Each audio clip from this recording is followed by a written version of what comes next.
violador de derechos humanos o la repatriación de un turista que entró con pasaporte peruano, pero que es japonés. Vamos a ir por partes, vamos a empezar por las razones de lesa humanidad. El reportaje estuvo a cargo de María Isabel Torres.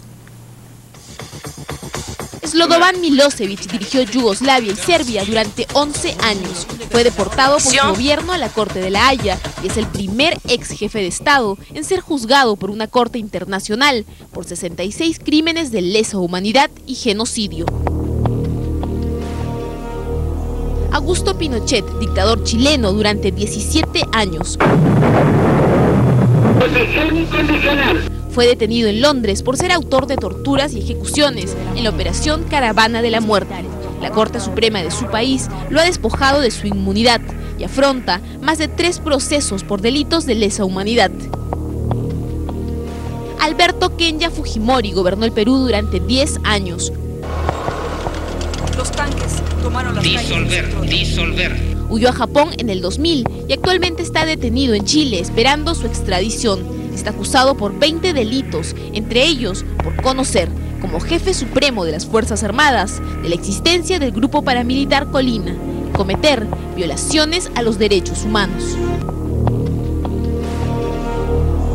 ¿Es chileno? Bueno, yo soy medio chino. Y a mí me dicen Chinochet.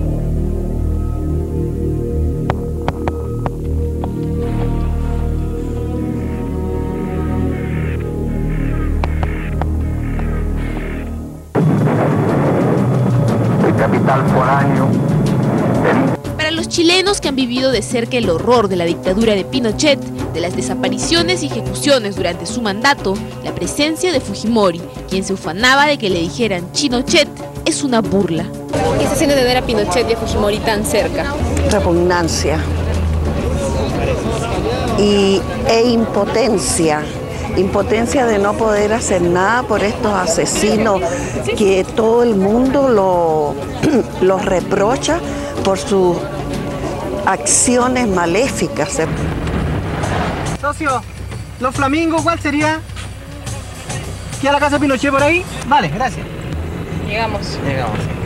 A 30 minutos de la escuela de gendarmería, donde ahora está recluido Alberto Fujimori, en uno de los sectores más exclusivos de Chile, queda la lujosa mansión que ahora refugia a Augusto Pinochet. ¿La casa de Pinochet? ¿Esta es? Ah, triste coincidencia que hicimos para tener a 2 canallas en nuestro país. Dicen por ahí que el diablo los junta. Quizás los junte, esperamos para que sean juzgados. ¿Por qué no tener esa esperanza?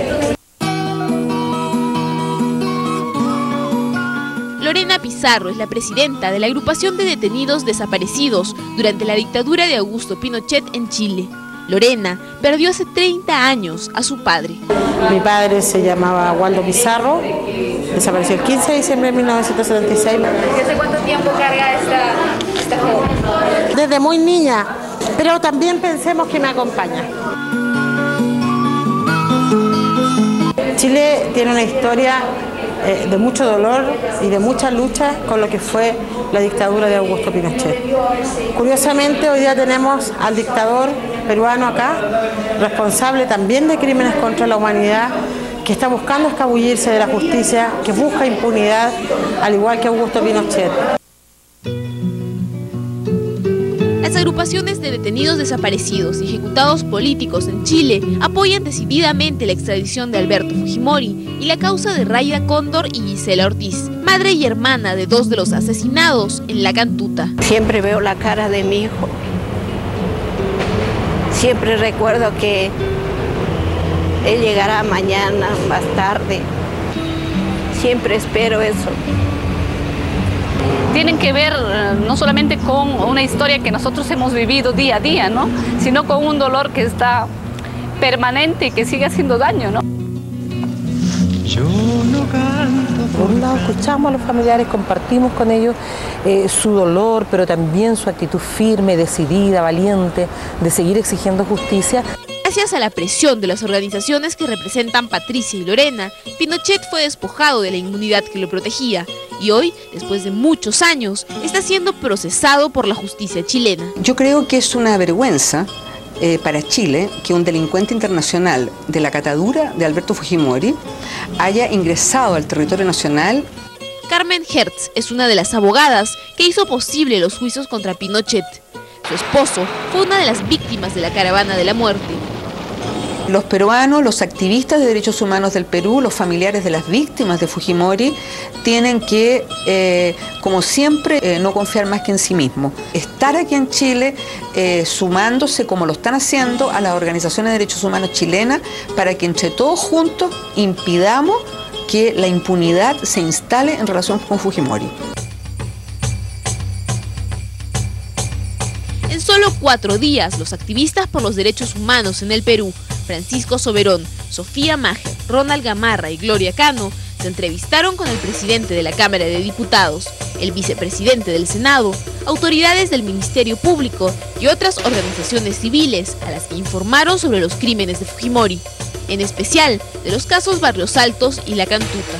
Estoy totalmente convencido de que los casos contra Fujimori en Chile, materia de extradición, deben centrarse básicamente en los temas de derechos humanos, ¿no? Además, presentaron un recurso a la Corte Suprema para que el expresidente sea trasladado a una prisión común. Es una escuela de formación de la gendarmería y no es una cárcel ordinaria y común a la que serían llevados cualquier ciudadano chileno, peruano o de cualquier nacionalidad. Creemos que no deben haber ningún tipo de privilegio para el prófugo. Raida Cóndor y Gisela Ortiz contaron a la prensa chilena lo que fue la desaparición de sus familiares de la Universidad La Cantuta. Durante estos 13 años venimos buscando justicia, pero yo soy grande, algún día encontraremos. Y no olvidamos porque estos crímenes que se cometieron todavía son crímenes que nos duelen. Héctor Salazar, abogado chileno, ya tiene los poderes notariales para representar legalmente a Raida y Gisela en el proceso de extradición contra Fujimori. ¿Qué pueden ellas dar en la audiencia? ¿Presentar su testimonio, presentar pruebas? Presentar pruebas, hacer las alegaciones y fundamentar las razones de por qué es necesario que Fujimori sea procesado en Perú. Fujimori no solo ha encontrado una sólida oposición en las organizaciones de derechos humanos chilenos, en la calle tampoco es bienvenido. Fujimori debería estar encarcelado, no tiene que estar acá en Chile. Hay que condenar esta frescura de un asesino, de un corrupto como Fujimori. No tenemos arte ni parte en lo de Fujimori, entonces se instala aquí, más que estamos mal con los peruanos, encima más mal todavía. Que se vaya, por supuesto, porque lo echen. No tiene por qué estar acá. Con palabras o sin ellas. Nada que ver con Fujimori. La mayoría de los chilenos piden que Fujimori deje lo más pronto posible su país.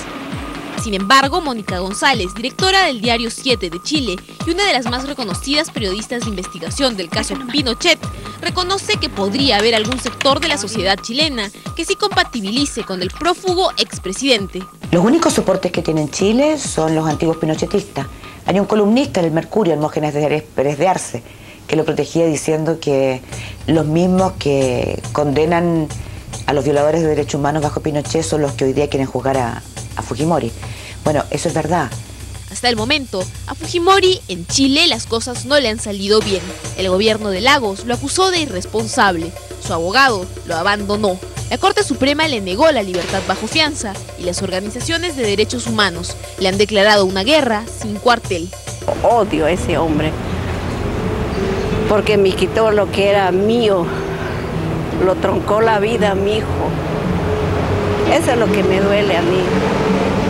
Y jamás se los voy a perdonar, ni a él ni a los de la colina que están ahí sentados en la base naval mirándonos, riéndonos de nosotros. Somos países hermanos, nos hermana un gran dolor, pero también nos tiene que hermanar el deseo de verdad y de justicia.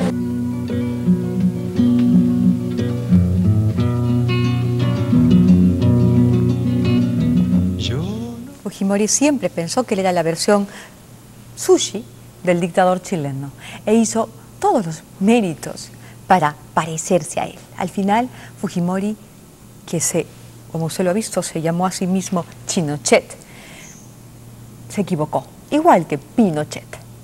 En estos días los crímenes contra los derechos humanos no se pasan por agua tibia. Después de años de pelea, los chilenos han logrado quitarle la inmunidad a Augusto Pinochet y ahora se empeñan en extraditar a Chinochet. Hagamos votos para que se pueda lograr la extradición antes de que el imperio del Japón logre la repatriación de su súbdito Kenjo Fujimori. A propósito, hace unos días, en esta semana, almorzando con un grupo de periodistas, uno afirmaba que ni la ley ni la Constitución le prohibían a Fujimori tener doble nacionalidad. Eso es en realidad una verdad mentirosa, porque la Constitución y la ley que no se lo impiden son las que él se mandó a hacer y no las genuinas, las verdaderas. En el momento en el que Fujimori juramentó como presidente constitucional de la República del Perú en 1990, la Constitución y la ley de nacionalidad sí le prohibían tener doble nacionalidad, nacionalidad japonesa concretamente. Fujimori juramentó ilegalmente en 1990.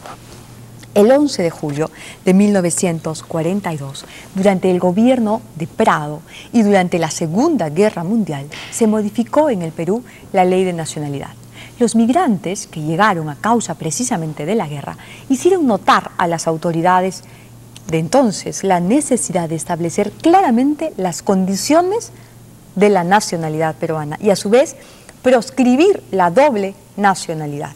Y así se hizo. La ley que modificaba la condición jurídica de los nacidos en el Perú y de la nacionalidad peruana estrictamente, decía lo siguiente en su artículo 4. Los peruanos de nacimiento que figuran inscritos en las embajadas, legaciones o consulados de la patria de sus padres, así como las extranjeras casadas con peruanos y las peruanas casadas con extranjeros y en general todas las personas a quienes corresponde la calidad de peruanos, pueden pedir el reconocimiento de esa calidad. Presentada la solicitud, con los documentos pertinentes previos, los esclarecimientos que sean necesarios, se resolverá por resolución ministerial si procede o no procede. Y en el caso de que proceda, que se expida título de reconocimiento de nacionalidad. ¿Se fija usted? ¿Se da usted cuenta?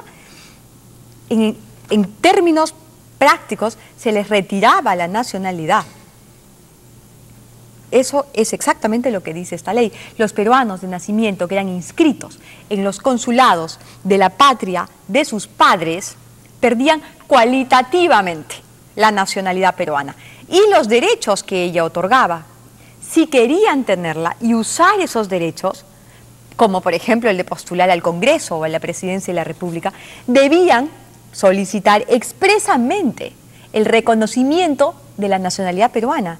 Y era potestad del ministro del Interior otorgar ese reconocimiento documentadamente o no otorgarlo. Podía negárselo. ¿Por qué?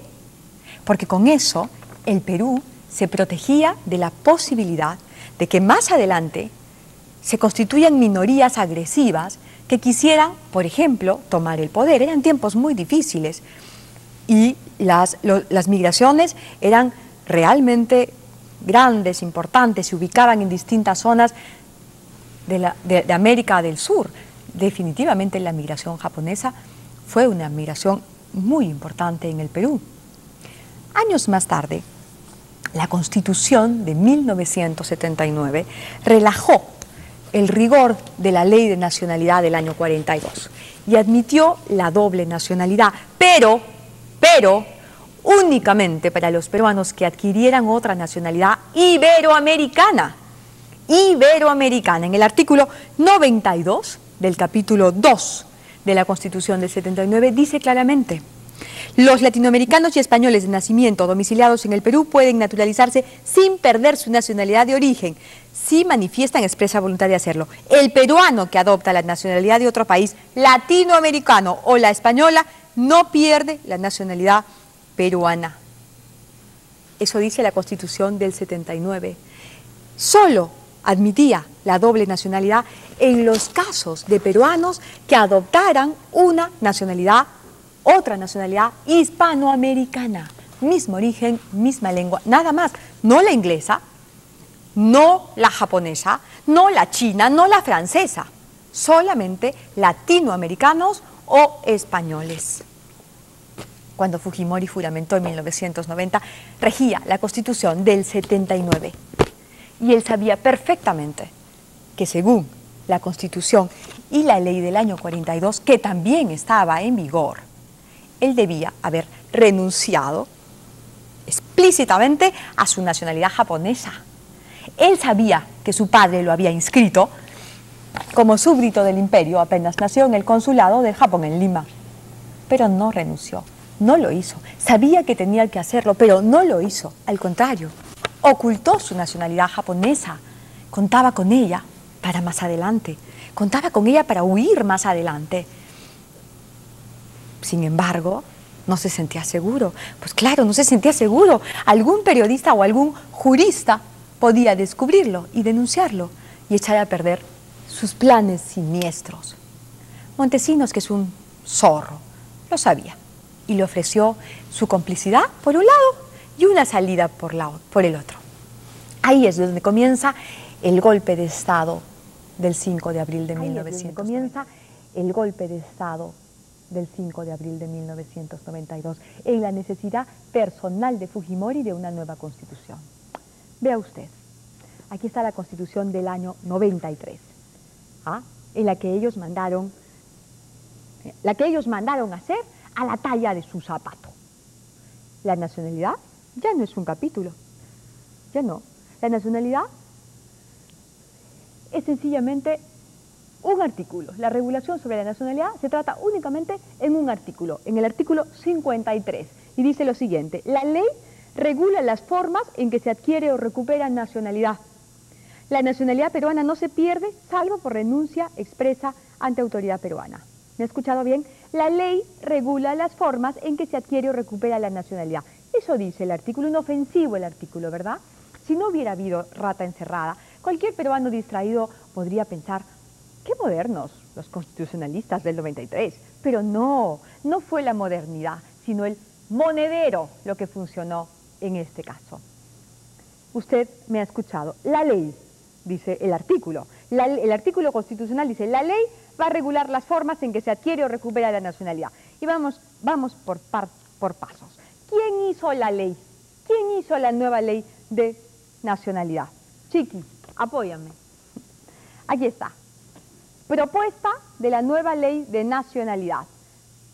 Congresista que suscribe, representante a la nación, miembro de Alianza Parlamentaria, Cambio 99 mayoría. ¿Y quién era? Aquí está, por favor. Juan Bosco Hermosa Ríos. Juan Bosco Hermosa Ríos, el hermano de Nicolás Di Bari, el comandante general del ejército, con nombre de cantante italiano, al que la Procuraduría le encontró 20 millones de dólares en Suiza. 20 millones de dólares en Suiza. El señor Juan Bosco propone la nueva ley. Él es el que propone la nueva ley. Claramente Montesinos la hizo, pues el señor Juan Bosco, ¿qué va a hacer la nueva ley de nacionalidad? La hace Montesinos, el señor Juan Bosco pone su caraza y la propone. ¿Y a quién se la propone? ¿A quién se la propone? Chiqui, apóyame. ¿Se la propone? ¿A quién? A Luis Delgado Aparicio. Luis Delgado Aparicio, presidente de la Comisión de Relaciones Exteriores Interparlamentarias. A él se la propone. A Sarabá, al frustrado secretario general de SICUMPLE. Delgado Aparicio era el presidente de la Comisión de Relaciones Exteriores, que Montesinos había colocado para esto. Era el año 95, corrían los días del segundo semestre de 1995. Aquí está el dictamen. Aquí está el dictamen de la ley. ¿Y quién era la presidenta del Congreso? Fácil, fácil, usted no está pensando mucho. Marta Chávez. Marta Chávez era la presidenta del Congreso, faltaba más. En el debate que hemos tenido que leer, Dios mío, aquí está el debate, Juan Bosco, que como le decía hace unos minutos, no tenía idea de cómo plantear una ley sobre nacionalidad, que se había dedicado al comercio de harina de pescado antes de que su hermano se aliara con Fujimori y Montesinos. En ese debate, Juan Bosco hace la siguiente reflexión. Permítame argumentar con unos principios teóricos fundamentales de nacionalidad a los cuales hemos apelado. El Instituto de Derecho Internacional adoptó en 1895 en Cambridge 5 principios respecto a lo que es la nacionalidad. El quinto de ellos dice que la nacionalidad de origen no debe transmitirse indefinidamente de generación en generación. Es que es increíble. Se burlan, porque no todos los peruanos estamos permanentemente al día con las leyes y con las cosas, ¿verdad? No, claro que no. Y ellos se burlaban mucho, se morían de risa. Montesinos era el que más se moría de risa. Este congresista fujimorista tiene la raza de citar el acuerdo de Cambridge, pero solo en su artículo 5. ¿Ah? Por favor, tenemos un picture, ¿verdad?, con los 5 principios del acuerdo de Cambridge. ¿No lo tenemos? Sí, bueno, pero por lo menos tenemos el segundo, sí, porque el segundo, que era el que debió citar, dice lo siguiente: nadie puede tener simultáneamente 2 nacionalidades. Eso dice el segundo principio de Cambridge. ¿Y por qué no lo cita aquí en su debate impostado? ¿Por qué no lo cita? Porque Montesinos no le dio los principios de Cambridge. Pero ¿por qué no se los dio y por qué no lo cita? Porque no les convenía. A Fujimori no le convenía, porque él quería la doble nacionalidad. Y la ley que estaban haciendo era para permitir la doble nacionalidad de cualquier origen en el Perú, cosa que no había existido en el Perú jamás, jamás. La ley Fujimori sobre nacionalidad se publica en El Peruano en diciembre del año 95 y dice claramente lo que Fujimori necesitaba. Título 5 de la doble nacionalidad. Las personas que gozan de doble nacionalidad ejercen los derechos y obligaciones de la nacionalidad del país donde domicilian. Los peruanos por nacimiento que gozan de doble nacionalidad no pierden los derechos privativos que le concede la Constitución. O sea, los peruanos como Fujimori, que por nacimiento, pero que gozan de doble nacionalidad, le hace la japonesa, no pierden los derechos privativos que le concede la Constitución. O sea, postular a la presidencia de la República para robarse la plata de la privatización. Listo. Con la complicidad de los hermanos Hermosa Ríos, uno de ellos comandante general del ejército, del señor Delgado Aparicio, de la señora Marta Chávez. Montesinos y Fujimori cambiaron las leyes y condenaron a los militares del Perú a cuadrarse frente a un japonés. Años. Todos los generales, los almirantes, los tenientes generales se han cuadrado frente a un japonés durante años. Lo han reconocido como el jefe supremo de sus Fuerzas Armadas. ¿Esa humillación va a pasar? Al pueblo del Perú también lo han condenado. Lo han condenado a no poderle tomar cuentas a un ladrón que se robó la plata de las privatizaciones y que mandó felicitar, ascender y después amnistiar a los asesinos del Grupo Colina, con los que había departido y de cuyos planes homicidas había disfrutado.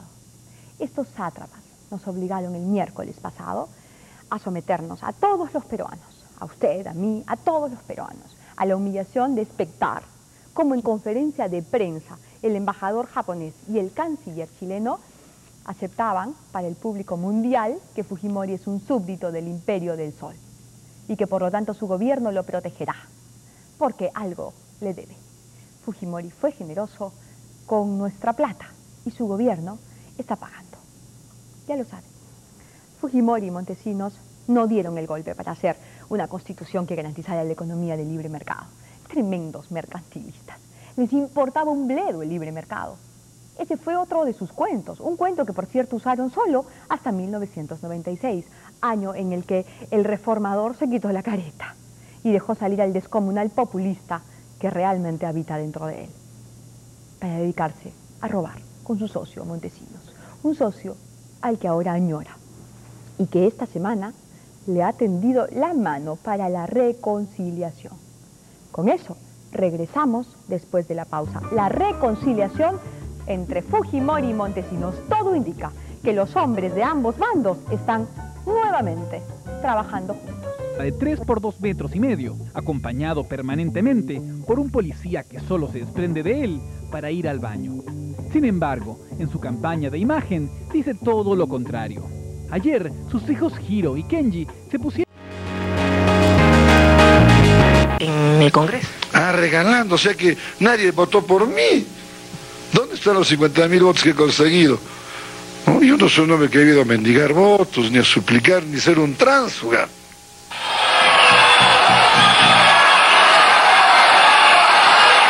Solo unos cuantos dijeron que permanecerían como independientes, pero casi todos se pasaron al oficialismo, dándole a este una cómoda mayoría de por lo menos 70 congresistas.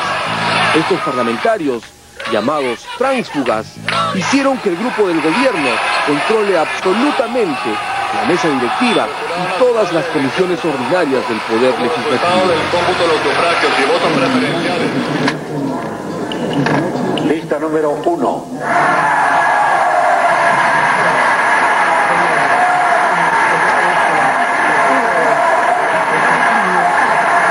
Lista número 1. Se ha degradado. Por la patria, cumplir fielmente sus deberes, proceder conforme a la Constitución y a las leyes, observar el principio constitucional de no sujeción a mandato imperativo y guardar secreto sobre los asuntos tratados en las sesiones secretas. Por Dios, por la plata, por la patria.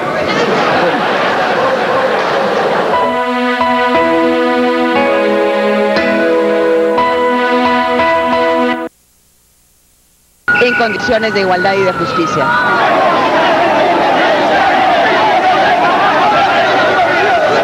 La historia de Susana Higuchi podría ser la de muchas mujeres en el Perú. Una mujer a la que su esposo humilló, vejó y le arrebató a sus hijos. Bastante. Muy cierto. La gran diferencia está en que su esposo era el prófugo Alberto Fujimori y ella, alguna vez, fue la primera dama. ¿Y sus hijos cómo le dicen? ¿Mamá o mami? Ma. ¿En serio, ma? Sí, ma.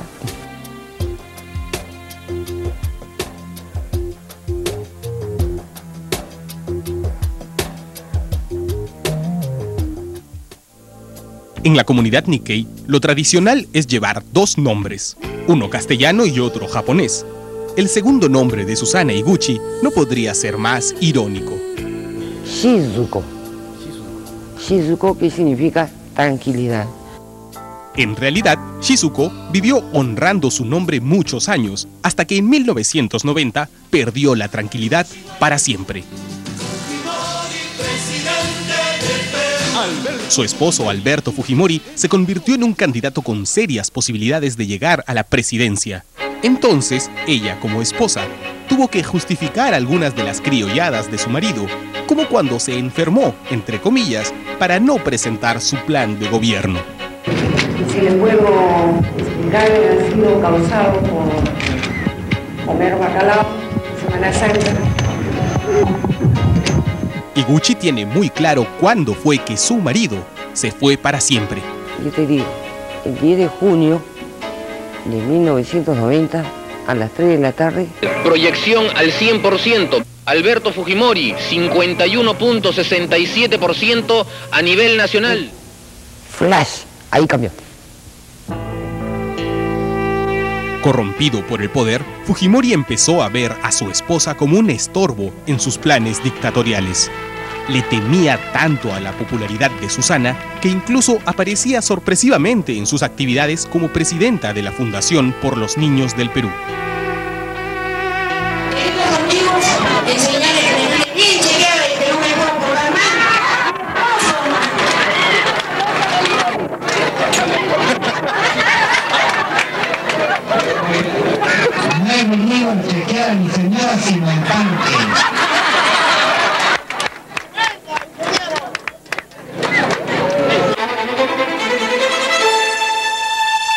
Hasta que en marzo de 1992, Susana decidió denunciar a las hermanas de su esposo por traficar con la ropa que el Japón donaba para los pobres del Perú. Escuchemos nuevamente sus palabras. Reciben donaciones de Japón de ropa y se cogen lo mejor para ellas. Lo de segunda lo venden en bazar de caridad o bazar venta o qué sé yo. Y reparten estropajos y utilizan mi nombre. Y eso sí me indigna. Disolver. A la semana siguiente, el autogolpe hizo que la prensa olvide la denuncia de la primera dama. La relación de la pareja presidencial estaba resquebrajada, pero ella siguió junto a él por sus hijos. Sin embargo, Fujimori estaba cada vez más sumido en el poder. Ya, déjame responder. Francotirador. Se tomaba una botella de whisky en el lapso de 1 hora. ¿Solo? Whisky puro con hielo en el lapso de 1 hora. Entonces, yo lo quedaba mirando porque no tomaba. Y luego me decía, acompáñame, llévame al servicio. Todo mareado, pues, ¿no? Entonces, lo bañaba, todo. Me decía, ahora sí, déjame solo. Salía del servicio higiénico. ¿Tú lo bañabas a él, perdón? O sea, estaba tan mareado que tú lo tenías que bañar. Claro. Entonces,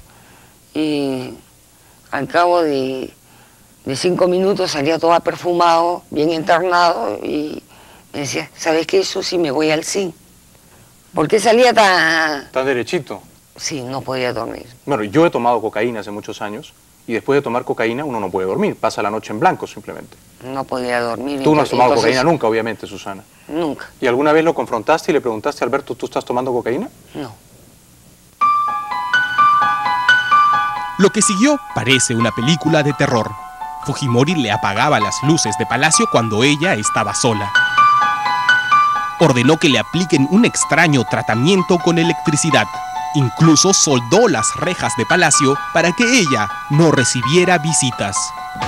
Estamos acá en la puerta de Palacio, quisiéramos saber cuál es su situación en este momento. No me dejan salir de la residencia, estoy con la reja está con cadena. Y Por orden de mi esposo. por orden de su esposo.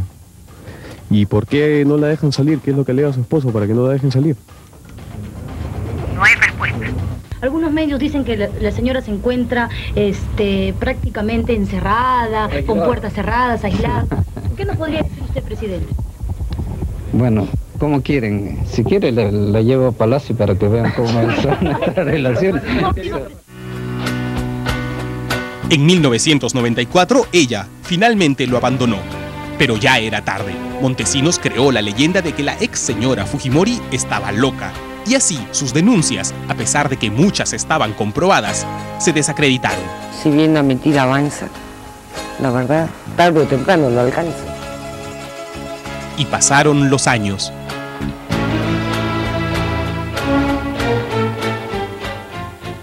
Ahora, Susana Higuchi no quiere hablar más del pasado.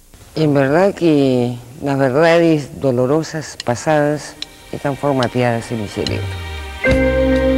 La razón, después de más de una década, acaba de recuperar a sus hijos. Unos hijos que no se mantuvieron al margen de los problemas de sus padres, sino que abiertamente optaron por la vida opulenta que les ofreció su padre, presidente, a cambio de abandonarla. Susana no se rindió. Bueno, como ingeniero civil especialista en construcción, también reconstruye. No solamente viviendas, sino también hogares. También, así como se reconstruyen casas antiguas, también se reconstruyen amores antiguos. En este caso, amores filiales. Después de la fuga del padre a Japón, Susana era libre para reconstruir la relación con sus hijos. Yo supongo que está muy contenta de haber, no sé si reconstruido esa relación.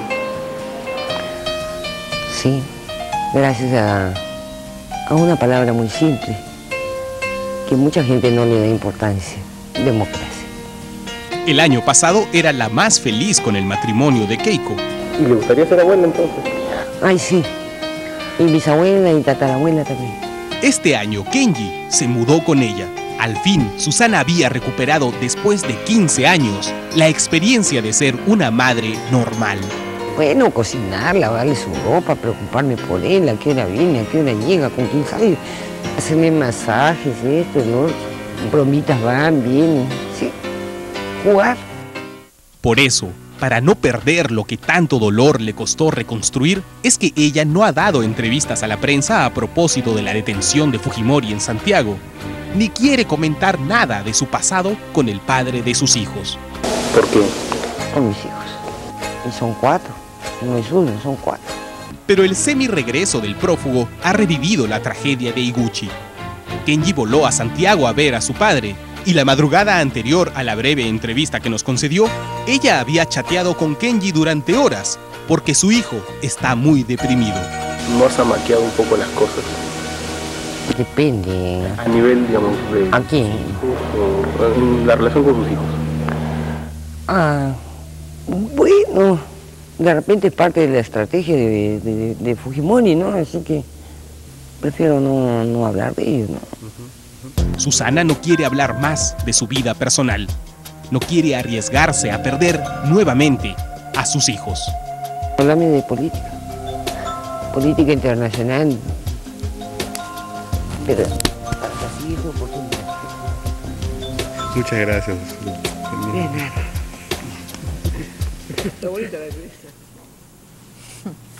El dilema de Susana. Y del dilema de Susana pasemos al dilema de la justicia chilena.